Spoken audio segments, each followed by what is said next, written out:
అందరికీ నమస్కారం. Krish arrows YouTube ఛానల్కి స్వాగతం. ఇప్పుడు మన టాపిక్ పేర్లు మార్పు. ఇదేంటి కొత్తగా ఉందని అనుకోకండి. ఏ ప్రభుత్వం అయినా సరే అధికారంలోకి వస్తే, అంటే గత ప్రభుత్వం మారి కొత్త ప్రభుత్వం అనేది అధికారంలోకి వస్తే ఆటోమేటిక్గా వాళ్ళు ఆ పథకాల పేర్లు కానీ, లేకపోతే గత ప్రభుత్వం పెట్టుకున్న పేర్లు కానీ ఏవైనా సరే, అది ఏదైనా కావచ్చు, కొన్ని పేర్లు గత ప్రభుత్వం ఆనవాళ్ళు లేకుండా చూసుకుంటారు. ఆ పేర్లు అనేది మార్చడం జరుగుద్ది. అలాగే ఇదివరకు పెద్ద కాంట్రవర్సీ ఏంటంటే, ఎన్టీఆర్ హెల్త్ యూనివర్సిటీని 2019లో జగన్మోహన్ రెడ్డి గారు గెలిచిన తర్వాత కొన్ని రోజులకి వైఎస్ఆర్ హెల్త్ యూనివర్సిటీగా మార్చేశారు. ఇక్కడ వివాదం ఎందుకు వచ్చిందంటే, ఎన్టీఆర్ హెల్త్ యూనివర్సిటీ అనేది ఆయనే తెచ్చారు. అంటే ఆయన ప్రభుత్వంలో ఉండగానే, లేకపోతే ఆ టీడీపీ ప్రభుత్వంలో ఉండగానే వచ్చింది. అది వాళ్ళే నిర్మించారు. వాళ్ళ పేరు పెట్టుకున్నారంటే ఒక అర్థం ఉందని. కానీ వైఎస్ఆర్కిను హెల్త్ యూనివర్సిటీకి వాళ్ళ సంబంధం లేదు. ఇప్పుడు ఎన్టీఆర్ గారు ఎంత గొప్ప నాయకుడో వైఎస్ఆర్ గారు కూడా అంతే గొప్ప నాయకుడు. కాకపోతే ఇప్పుడు ఎన్టీఆర్ గారి హయాంలోనో, లేకపోతే ఆ పార్టీ ద్వారానో, లేకపోతే ఆ ప్రభుత్వం ఉన్నప్పుడు కట్టినట్లకి గబుక్కున అలా పేర్లు మార్చేస్తే అది కాంట్రవర్సీకి దారితీస్తుంది. అది చాలా రచ్చరచ్చ అయిపోయింది. అటువంటి చాలా ఉన్నాయి. ఈ సచివాలయాలకి రంగులు వేయడం అని చెప్పి, లేకపోతే వేరే వేరే విధానాలు ఇవన్నీ కూడా ఇప్పుడు రంగులు వేశారు. దగ్గరగా 1800 కోట్లు అయింది. మళ్ళీ కోర్టు రంగులు తీసేమంది, తీయడానికి 1200 కోట్లు అయిందంట. చూడండి మరి, ఇప్పుడు ప్రజాధనం అనేది ఎంత వాల్యుబుల్ అనేది వీళ్ళకి అర్థం కావట్లేదు. కోట్లే, వందల కోట్లు, వేల కోట్లు. ఇప్పుడు కేంద్ర ప్రభుత్వం 15,000 కోట్లు ఇచ్చిందని చెప్పి చాలా ఆనందంగా చెప్పుకుంటాం. కానీ అక్కడ 3,000 కోట్లు లేచిపోయింది. దేనికైనా వాడచ్చు కదా. ఇప్పుడు ప్రజావేదిక ఉంది, 10 కోట్లు ఎవడుతున్నట్టు. అలాగే కొన్ని ఏంటంటే, నేనేదో వైసీపీ పార్టీని విమర్శించాలని కాదు, కానీ కొన్ని తప్పులు చాలా చిరాగ్గా ఉంటాయి. ఇంకా ఏంటంటే ఒక విరక్తి అనేది వచ్చేద్ది ఆ పార్టీ మీద కానీ, ఆ పార్టీ నాయకుల మీద కానీ, లేకపోతే ఆ అధినాయకుడి మీద కానీ. ఇలా కొన్ని మిస్టేక్స్ అనేవి ఉండకూడదు. కోర్టు ద్వారా దగ్గరగా 110, 120 సార్లు మొటికేలు వేయించుకున్న ప్రభుత్వం వైఎస్ఆర్సీపీ ప్రభుత్వం. అన్నిసార్లు ఎప్పుడు చెప్పించుకోండి, నాకు తెలుసు. ఏమంటారు, మనిషికో మాట గొడ్డుకో దెబ్బ అంటారు.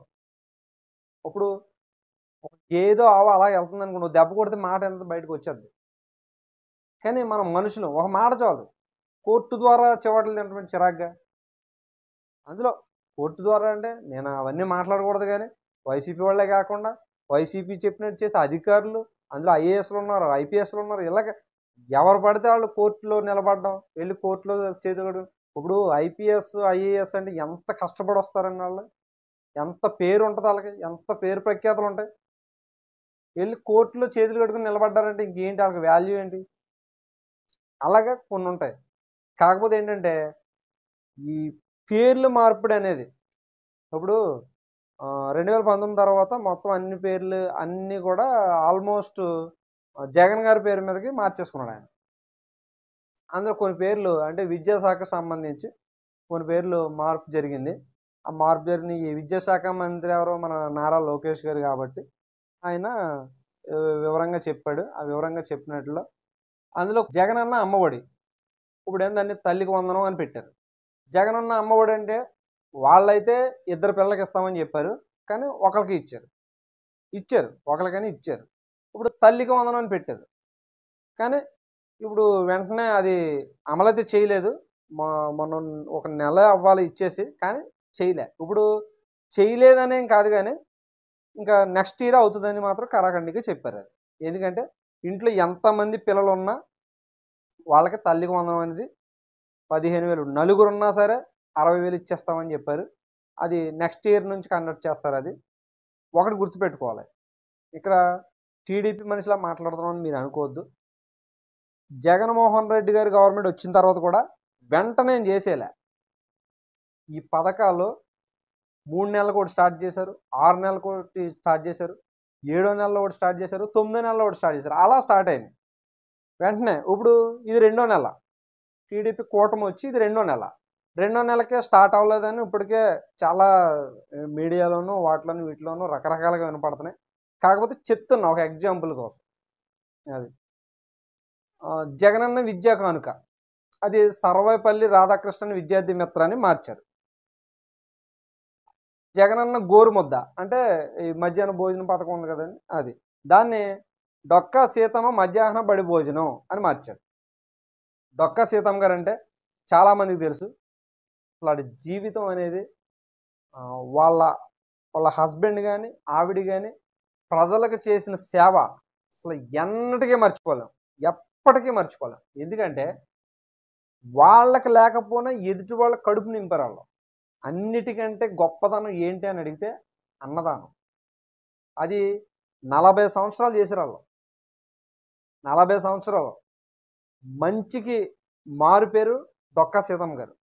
ఆవిడ స్టార్ట్ చేసిన దాన్ని ఆవిడ పెళ్ళైన తర్వాత కూడా వాళ్ళ హస్బెండ్కి చెప్పి ఆయన కూడా అందులో కంటిన్యూ అయ్యేలా చేసి ఉన్న ఆస్తులు పాస్తులు అన్నీ అమ్మేసుకున్నాక ఏదో 1 ఎకరమో 1/2 ఎకరమో పొలం ఉంటే అదైనా కడుపు నింపుకోవడానికి చేసుకోవాలి కాబట్టి దున్నుతుంటే పెద్ద బిందెడు గోల్డ్ దొరికింది, కాయిన్స్.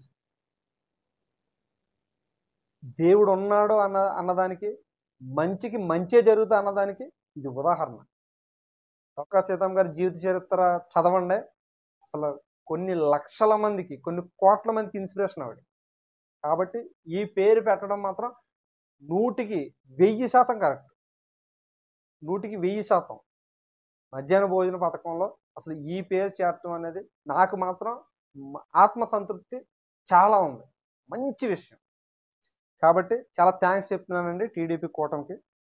అలాగే మనబడి నాడు నేడు అని ఉండేది జగన్ గారి హయాంలో, దాన్ని మనబడి మన భవిష్యత్తు అని మార్చారు. అది కూడా మంచి ప్రోగ్రామే. స్వేచ్ఛ, ఇది అమ్మాయిలకు సంబంధించింది, చిన్నపిల్లలకి అమ్మాయిలకి సంబంధించింది. అది బాలిక రక్షణ మార్చారు. అది ఏంటంటే ఎవరైనా కొంచెం తప్పుగా బిహేవ్ చేసినా వాళ్ళతో, లేకపోతే వేరే విధంగా మాట్లాడినా, లేకపోతే వేరే విధంగా చేసినా ఇదంతా కూడా కొంచెం శిక్షించడానికి కొంచెం బాగుంటుంది అనమాట. ఇది అంతదాకా రాకుండా కొంచెం రక్షించడానికి నిబంధనలు, ఆ సెక్షన్లు వేరుగా ఉంటాయి. అవన్నీ బాగుంది. అది కూడా జగనన్న ఆణిముత్యాలు, దీన్ని అబ్దుల్ కలాం ప్రతిభా పురస్కారం కింద మార్చారు. ఇప్పుడు ఇవి మాత్రం ఎందుకంటే విద్యాశాఖ సంబంధించి మార్చారు కాబట్టి అది మాత్రమే చెప్పాను. మీరు ఇక్కడ గుర్తుంచుకోవాల్సిన విషయం ఒకటి ఉంది. ఏంటంటే ఇక్కడ జగన్ గారు పేరు మీద అక్కడ ఉన్నాయి, కానీ ఎన్టీఆర్ గారి పేరు పెట్టారా ఎక్కడన్నా? సర్వేపల్లి రాధాకృష్ణన్ గారి పేరు పెట్టారు. ఆయన చేసిన సేవ అద్భుతం, మంచి పేరు అది పెట్టారు. చంద్రబాబు నాయుడు గారి పేరు పెట్టారా? లోకేష్ గారి పేరు పెట్టుకున్నారా? ఎక్కడా లేదు. కానీ అబ్దుల్ కలాం గారి పేరు పెట్టారు. ఎందుకంటే మన ప్రయోగాలు, మన శాటిలైట్స్, అంతరిక్ష పరిశోధన ఈ స్థాయిలో ఇస్రో డెవలప్ అయ్యిందంటే 100కి 150% కూడా అబ్దుల్ కలాం గారి సేవలు మనం మర్చిపోలేం. మరి అటువంటి వ్యక్తి పేరు పెట్టారంటే చాలా గ్రేట్. ఇప్పుడు జగనన్న జగనన్న జగనన్న అని పెట్టుకున్నారు. నేను వైసీపీకి వ్యతిరేకం అయితే కాదు, కానీ ఇప్పుడు మరి చంద్రన్న అని పెట్టుకోవచ్చు. చంద్రన్న మీద కూడా పథకాలు చాలా రన్ అయినాయి 2014లో, అది కూడా మర్చిపోకూడదు. ప్రతిదీ ఇటేమో వైఎస్ఆర్, అటేమో ఎన్టీఆర్, ఇటేమో జగనన్న, ఇటేమో చంద్రన్న, రేపొద్దున్న అన్న రోజునేమో లోకేష్ అన్న, లేకపోతే పవన్ అన్న. ఇవి కాదు, మనకి గొప్ప గొప్ప వ్యక్తులు మన ఇండియాకి సంబంధించి, మన ఆంధ్రప్రదేశ్కి సంబంధించి గొప్ప గొప్ప వ్యక్తులు, మట్టిలో మాణిక్యాలు అంటారు చూసారా, అటువంటి వాళ్ళు లక్షల్లో ఉన్నారు, లక్షల్లో. ఎందుకంటే మన ఇండియా అనేది ఇతర దేశాలకి అసలు ఎంత ఎలాగంటే సేవ చేసేది. ఇక్కడ ఉన్న ప్రతి ఒక్కరు అక్కడికి వెళ్ళి డెవలప్మెంట్ చేస్తున్నారు. ఏది ఆ జీతాలకి, ఇక్కడ మన ఇండియా జీతాలు ఇవ్వలేదు, మన ఆంధ్రప్రదేశ్లో జీతాలు ఇవ్వలేరు, మన స్టేట్స్ జీతాలు భరించలేరు. బయటికి వెళ్ళి వాళ్ళ దగ్గర కష్టపడి మన దగ్గర ఉన్నంత స్టఫ్ అంతా కూడా వాళ్ళకి పెట్టుబడిగా పెట్టి వాళ్ళని డెవలప్ చేస్తున్నాం. లేకపోతే అమెరికా జనాభా ఎంత, మన జనాభా ఎంత? జపాన్ జనాభా ఎంత, మన జనాభా ఎంత? అసలు ఇజ్రాయెల్ తెలుసు కదా, అసలు ఆ జనాభా ఎంత, మన జనాభా ఎంత? కానీ డెవలప్మెంట్ కంట్రీలు, మనది డెవలప్ అవుతూ ఉన్న కంట్రీ. అది కాదు. ఇప్పుడు మనకి కొంతమంది వ్యక్తులు, కొంతమంది ప్రముఖులు ఉన్నప్పుడు వాళ్ళ పేర్లు పెట్టుకోవాలి. వాళ్ళు భవిష్యత్ తరాలకి ఆదర్శంగా నిలవాలని అంటే వాళ్ళ పేర్లు మర్చిపోకూడదు. అలా ఉండాలి పరిపాలన అంటే. కాబట్టి ఆ వీడియోని పూర్తిగా చూడండి. నాలాంటి వాళ్ళకి ఎంకరేజ్ చేయండి. మీరు ఎంకరేజ్మెంట్ అంటే మీరు క్లాప్స్ కొట్టి నన్ను పొగిడి ఏం చేయక్కర్లేదు. కేవలం వీడియో నచ్చితే మీరు లైక్ చేయండి, షేర్ చేయండి, ఛానల్ని సబ్స్క్రైబ్ చేసుకోండి. ఇంకా నాకు మీ నుంచి అందే ప్రోత్సాహమే ఇంకా నేను ముందుకెళ్ళేలా చేస్తుంది. ఇది ఇక్కడితో ఆగిపోకూడదు. ఇంకా నేను ముందుకెళ్ళాలని అందరూ కోరుకోండి. నేను మంచి మంచి విషయాలు మీతో షేర్ చేసుకుంటాను. Thank you.